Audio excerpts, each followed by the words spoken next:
Dr. Barry Marchman, candidate for Fayette County School Board, Post 1.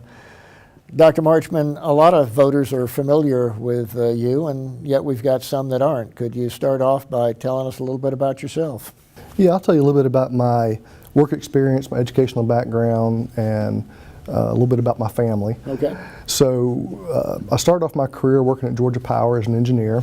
I just graduated from Georgia Tech with an electrical engineer degree. Worked in power generation, I worked in telecommunications. I've probably been to every cell tower in Georgia.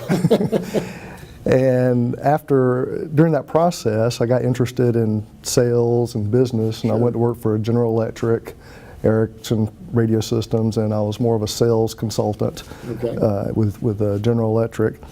And so during that process, I decided that as an engineer, I either needed a law degree or an MBA degree to advance my career. So I went the MBA route, went to Florida State, go Noles. And while I was at Florida State, I wound up not only getting my MBA, but also got a PhD in finance. And pretty soon after that, there was an opening at Georgia Tech, and that's what brought me to Fayette County. So I grew up in Georgia, in Macon, Georgia, and so I'm really back home now. Okay, and you've been here like 9 years, I think. 9 years. Okay, and married? Married, and I've got 7 kids, and their ages 18 to 5, and I've got one at UGA, which is, we're still getting used to that, and we're still trying to figure out how to hunker down and things like that. But we'll learn soon because where your treasure is, your heart follows. Oh, yes. Now, you've already run once successfully, so you're running as the incumbent. Could you tell us a little bit about what you're most proud of in your first 4 years? Yeah, when I first took over this seat, my goals were to restore financial stability to the system, give the teachers a raise, and cut the tax rate. And what kind of shape was the school board in financially then? We were just about on the brink of insolvency. And the state was about to move in and take over financial management. I don't know if it was that desperate, but it was getting close. Yeah. And so one of my goals with my financial background was to come in and be the financial professional to hopefully make some adult decisions that would restore financial stability to the school system. And we did make some gut-wrenching decisions. They were hard decisions, but they were decisions that have resulted in some good things. We were able, as a result of those hard decisions where we closed several schools, we were able to restore teachers' furlough days that first year. And they went from 185 days to 190 days, and that's about a 2.5% raise.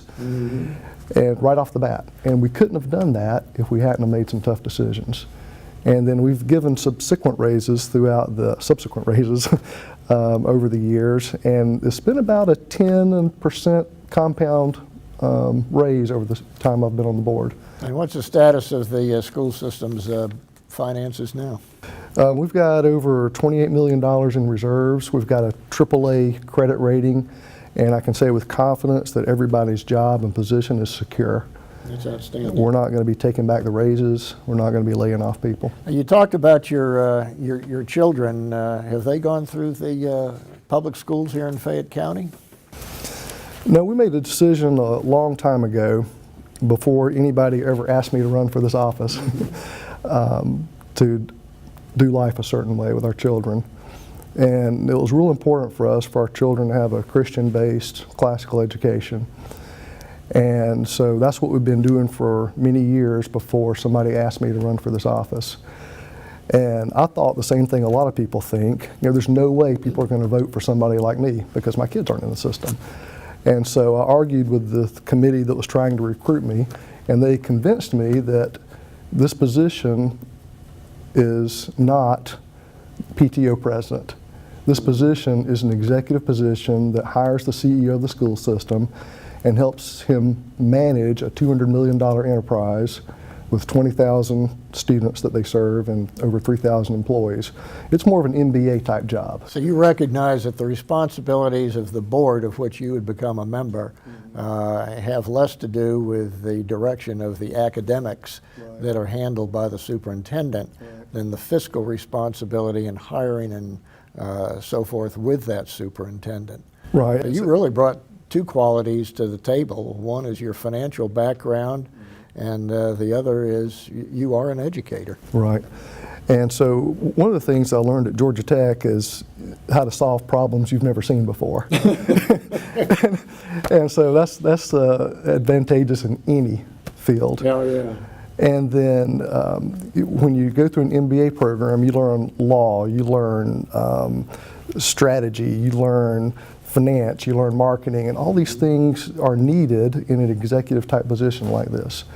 And when I did my PhD, I learned how to study and analyze data and interpret it. And if we want to make good, solid, data-based, research-based decisions, you need somebody that can interpret the research and understand what the data is telling you, and not just follow any educational fad that comes along. And so before I was on the board, I was like a lot of people, and I didn't understand what the board did. Right. So I thought someone with no kids in the system wasn't qualified to be on the board. But I know better now. Okay, and talking about that first couple of years, you've had a lot of formal education and a lot of experience, but haven't you also received a lot more as a school board member that prepares you to walk right into the job if you're reelected? Right. We've got 3 seats that are up for grabs this election. And one danger to the board is all 3 seats will flip. And then you've got 3 board members that are rookies, and they've got ideas and dreams, and they'll find that a lot of those ideas are just not plausible because of state or federal law. It takes a good solid year or more to get the training to become effective on the board. And so I've had to learn things like school law, school finance, how to evaluate a superintendent, curriculum training. And so I've been to hours and hours of training on specifically how to manage a school board. And I've been to board chair training. And so I can hit the ground running day one, and I will be an effective board member tomorrow and January 1st. Okay, if you're successful in your bid and you bring all that experience and education to the table, what additional accomplishments or goals do you lay out for the next 4 years? Yeah, one of the things that we need to do in our school system is we need to make sure that every single child is taken as far as they can go. And in the past, we've treated our schools in a cookie cutter sort of manner, and we've allocated resources equally to all the schools. Well, we've got some schools where we need more English as a second language teachers. Sure. We've got some schools where the principals are begging for more parapros because they have maybe discipline problems, or maybe they've got kids that don't have the parental support at home, and so they just need more hands-on with those kids. And so what we've done and will continue to do is allocate resources to the schools that school needs. Okay. And it's different for every school. And another thing we're doing is we're continuing to offer our career options. We are offering professional certifications in healthcare, in culinary arts, and we hope to expand those as the next few years goes on to give our students who don't want to go to college a certification that they can use right out of high school. Okay. Now, 90% of our kids go to college, and so I think we need to keep our focus on being a college prep district. And we've added a lot of AP classes. We've increased the rigor far beyond what Common Core requires for those students that want it. We've increased a lot of other academic offerings. We've got distance learning we can do, so we can get a master teacher into the classroom from anywhere in the world. And so we're trying to leverage technology and more rigorous academics so that our kids will be prepared to go anywhere. And I hope that over the next few years, our school district will be a district that's envied across the nation. Just have world-class standards. That's right, because we're one of the best school systems in Georgia right now, always top 5, top 10, depending on What measure? yeah, what measure. But that's not good enough, because our students are going to be competing globally. In my classes at Georgia Tech, I've noticed that sometimes the American students aren't quite as competitive as some of the international students. And one of the things that motivates me is I have a passion for education, I have a passion for kids, And I can't change the whole U.S. education system, but I can influence what goes on here in Fayette County. I can influence our school system to hold these kids to a higher standard, to offer more rigor, to offer opportunities for these kids that will help them be successful in the way that they define success, whether it's going to an Ivy League college or starting out in a career, going to a community college. We want our kids to be prepared for life.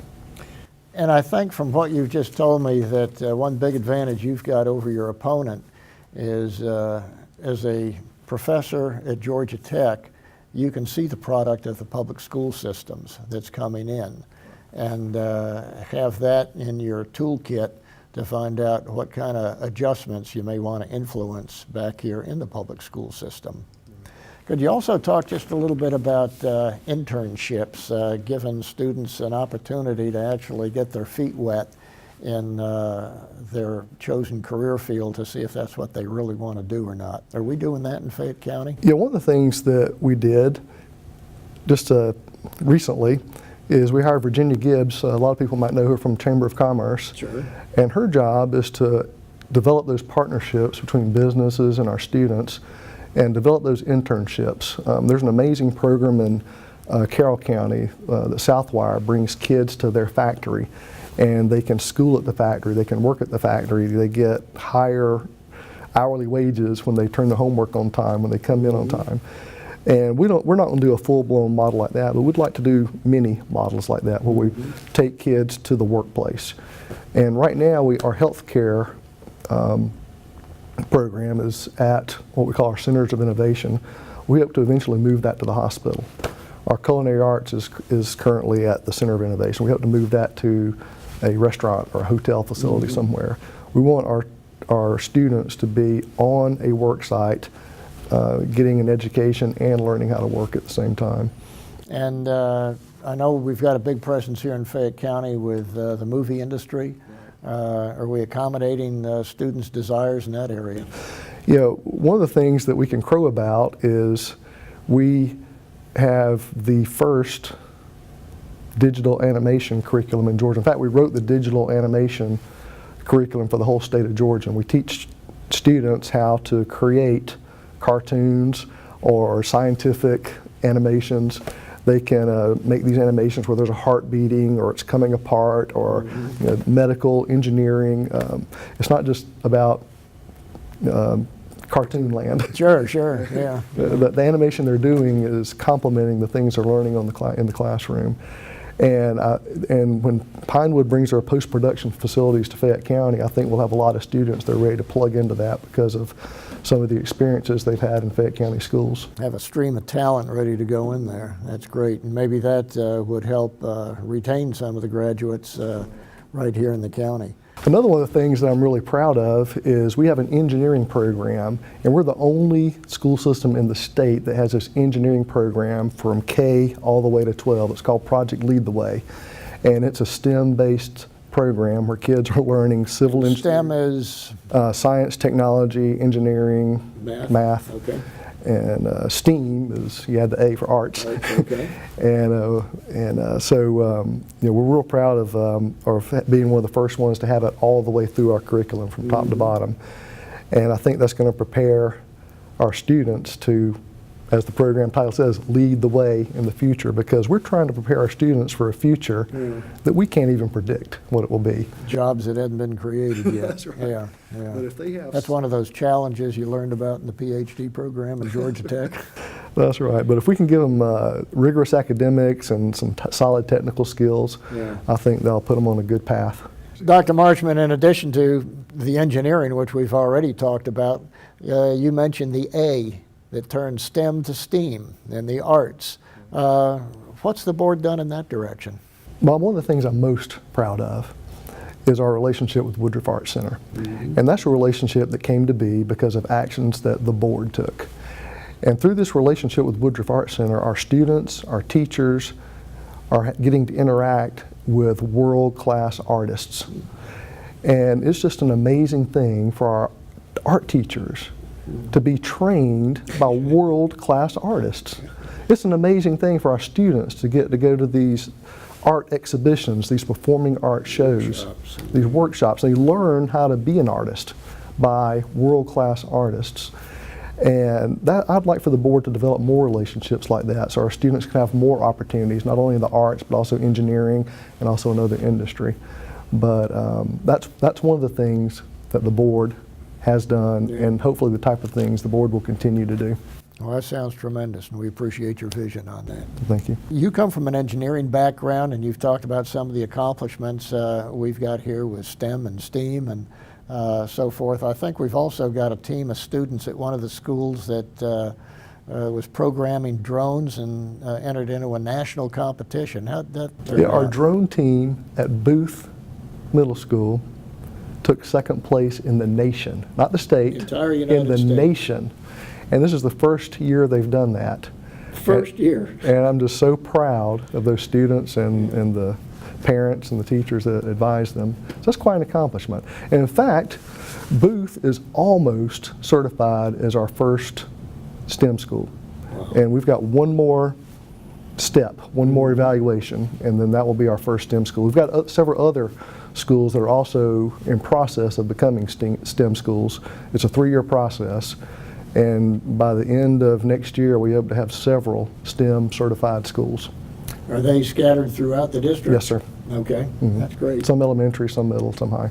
And kind of to wrap up here, what actions can you take as a board and possibly as an individual board member to help graduation rates? I know we've got an enviable record here in terms of graduation rates. You'd always like to get to 100%.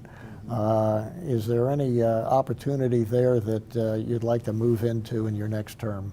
Yeah, one thing that research has shown to be effective is what they call RTI, response to intervention. And the idea is you identify the problem quickly, and you pull the kid out of class and you bring them back up to speed, then put them back in their class. And that's a technique we've been using for a few years. We've been hiring more people to implement this program. And it's just, you have some one-on-one time with a kid and you intervene before they get too far behind. Another program we have that's been successful is our Pbis program. And in this program, students are given positive reinforcement for doing the right thing. And especially at the elementary level, that seemed to have a lot of success. Get them off on the right foot right from the get-go. And we're not doing that in every school. Some schools are doing a Covey program, a Leader in Me. But several of our schools are very actively leading the children and the older kids too to a more positive outcome. They're intervening. Yeah, and you look to look at the needs of the individual population of students at the school, rely on qualified administrators and principals to gauge that and put into place the system or programs that would best achieve the results that they're looking for. And that may not fit in another part of the county. Something else may work better over there. And our job as the board is to decide which of those programs we're going to fund and which ones we're not. Okay. And that's where you want to make good research-based decisions, because there are so many programs out there.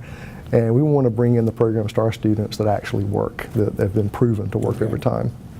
Now, this race, there is a challenger. And what could you share with the voters in your district as to why they should consider you when they go in to vote on the 8th of November? One of the things that motivates me to serve again is that I think our county is best served by people who have conservative values, fiscally and socially. And I think that when people with conservative values are making decisions, not only on the county commission, but also on the school board, I think our county will continue to thrive.